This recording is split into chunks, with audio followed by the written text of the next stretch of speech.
मेरा 3rd year चल रहा है अभी। और वहाँ पे सिचुएशन बहुत ख़राब है। वहाँ पे स्टूडेंट्स किसी कोटा सिस्टम को लेके प्रोटेस्ट पर उतरे हैं, तो हम लोगों को भी इतना नॉलेज नहीं थी उसके बारे में। जब हमें न्यूज़ मिली कि स्टूडेंट्स को किल किया जा रहा है वहाँ पे, तो फिर हमें लगा कि शायद सिचुएशन कुछ सीरियस है। फिर 2 दिन बाद वहाँ पे हमारा नेट बंद कर दिया, वाईफाई भी बंद कर दिया। हम लोग घर से बात भी नहीं कर पा रहे थे, घर वाले भी बहुत परेशान थे, वो लोग भी नहीं सो पाते थे, हम भी नहीं सो पाते थे वहाँ पे। हमें डर रहता था कि पता नहीं कब क्या हो जाएगा हॉस्टल में, क्योंकि हमारा मेडिकल कॉलेज है। लेकिन हॉस्टल वालों ने, कॉलेज वालों ने हमें अच्छी सिक्योरिटी दे रखी थी। वो ऐसी सिचुएशन क्यों आई, कैसे क्या हो गया था?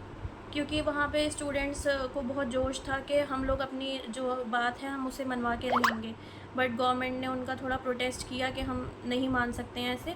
तो इसीलिए गवर्नमेंट और स्टूडेंट्स के बीच कुछ लड़ाई हो गई थी, जिस वजह से ये सारी सिचुएशन क्रिएट हुई। लेकिन स्टूडेंट्स ने वहाँ पे वो खड़े रहे अपने हक़ के लिए, उन्होंने अच्छे से लड़ा।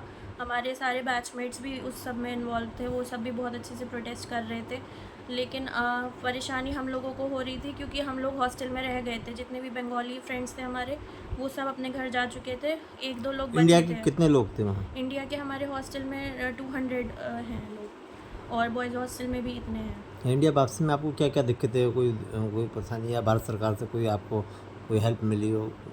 हमें इंडियन एम्बेसी ने काफ़ी हेल्प की, वो लोग हमारे टच में थे, हमारे पेरेंट्स के भी टच में थे।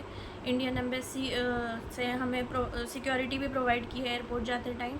उन्होंने बोला जब तुम लोग निकलोगे हमें बस का नंबर देना, हम लोग रास्ते में जितनी भी तुम्हें पुलिस स्टेशंस पड़ेंगे हम उनसे तुम्हारे कांटेक्ट में रहेंगे। और उनकी वजह से हम लोग सेफ़ली एयरपोर्ट पर पहुँचे हैं, वरना एयरपोर्ट तक जाते जाते भी बहुत माहौल ख़राब था। वहाँ पे हमने खुद देखा, कार्स वगैरह सब जली पड़ी थी और रोड्स पे भी काफ़ी मार्बल्स वगैरह पड़े थे। लड़ाई का पूरा लग रहा था कि यहाँ बहुत ख़तरनाक लड़ाई हुई है, लेकिन एम्बेसी का साथ था, कॉलेज ने भी हमें सिक्योरिटी दी, तो हम लोग सेफ़ली पहुँच गए थे। यहाँ आपको अपने शहर मुरादाबाद में कब आना हुआ, कैसे? मैं अपने शहर में आई हूँ 22 की रात को। अच्छा। जी, 22 को मेरी फ़्लाइट थी दोपहर की, तो मैं रात में पहुँची हूँ। तो इसमें भारत सरकार के लिए क्या कहना चाहेंगे आप? भारत सरकार से तो हमारा ऐसा सच कुछ कांटेक्ट नहीं था, लेकिन एम्बेसी ने नहीं। काफ़ी हेल्प की, क्योंकि उन्हीं का हमारे पास हेल्पलाइन नंबर था, तो वहाँ पे हम उन्हीं को कांटेक्ट कर पा रहे थे। अच्छा। हाँ सर, क्या कहना चाहेंगे आप? कैसे क्या ब्रिटिश से आपको कैसे संपर्क रहा, कोई दिक्कतें परेशानियाँ? जी, जब वहाँ हमें पता चला कि बांग्लादेश में स्टूडेंट्स, जो लोकल स्टूडेंट्स हैं वहाँ के, वो अपने हक़ को लेकर सड़कों पर हैं और पूरी तरह से आंदोलित हैं, तो वहाँ आंदोलन इतना उग्र रूप ले जाएगा हमको ये भी अंदाज़ा नहीं था। वहाँ पर तो ज़बरदस्त आंदोलन हुआ, जब आगे बसें जलाई गई और क्या क्या हुआ। और हम लोग तो जब परेशान हुए जब वहाँ पर नेट बिल्कुल बंद कर दिया था, संपर्क सूत्र हमारे बिल्कुल ख़त्म हो गए थे। पूरे बांग्लादेश में किसी से हमारा कोई भी संपर्क नहीं हो पा रहा था, और व्हाट्सएप, फिर कैसे आपका सब बंद हो संपर्क गया। हुआ, कैसे? उसके बाद हमने यहाँ पर इंटरनेशनल रिचार्ज कराया, तो उसमें भी अगर हम 400 बार फ़ोन मिलाते थे तो एक बार फ़ोन पे बेल जाती थी, और वो भी बस बात हमें समझनी पड़ती थी कि क्या ये कहना चाह रही है, तो अंदाजे से हम लोग बात समझते थे। तो रात भर हम लोग डिस्टर्ब रहते थे, 4-4:30 बजे हम लोग सोते थे बात कर आके। लेकिन फिर वो ये हुआ कि अचानक इन लोगों ने बनाया सबने प्रोग्राम, इंडियन एम्बेसी ने, और कॉलेज जो इनका है ईस्ट वेस्ट मेडिकल कॉलेज, उसने इनको सपोर्ट किया, और फिर इन्होंने अपने टिकट कराए। वहाँ पर टिकट काफ़ी महंगा रहा। जो इंडियन गवर्नमेंट ने हमें बहुत सपोर्ट किया, इंडियन एम्बेसी ने बहुत सपोर्ट किया, और आपकी कॉलेज ने इनके बहुत सपोर्ट किया। लेकिन जो एयरलाइंस थी उन्होंने इसका पूरा फ़ायदा उठाया, उन्होंने बहुत महंगे टिकट बेचे।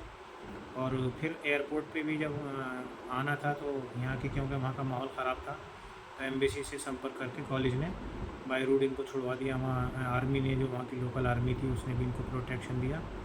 और उसके बाद जब यहाँ आए तो एयरपोर्ट पे इनको 12-13 घंटे वेट करना पड़ा प्लेन के लिए अपने। और फिर प्लेन भी वो जब उड़ा था वहाँ और ज़्यादा ख़तरा हो गया कि हम लोग यहाँ से एयरपोर्ट पहुँच गए इनको रिसीव करने के लिए, लेकिन जब हम वहाँ पहुँचे तो पता ये चला तो कि अब कब जाना हुआ इनका? वहाँ जब हम पहुँचे तो वहाँ पता ये चला कि जिस प्लेन से उनकी टिकट थी, वो प्लेन जैसे ही उसने टेक ऑफ करना चाहा, उसी टाइम वो प्लेन जो है वो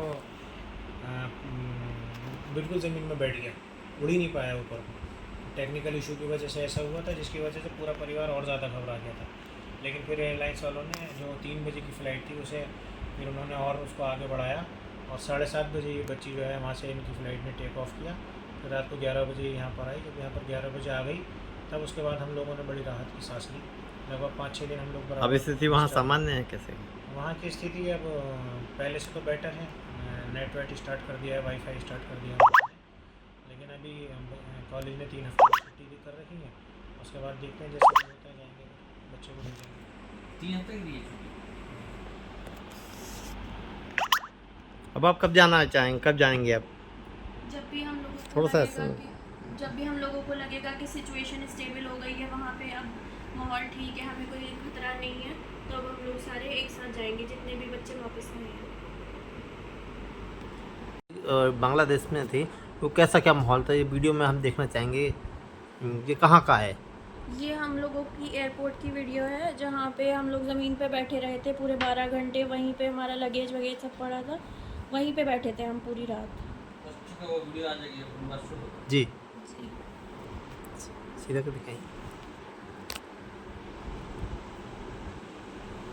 ये है एक वीडियो जिसमें हमारे कॉलेज से कुछ ही दूरी पे प्रोटेस्ट हो रहा था। यहाँ पे लोग दिख रहे थे, लेकिन वो वीडियो में आ नहीं पाए सही से।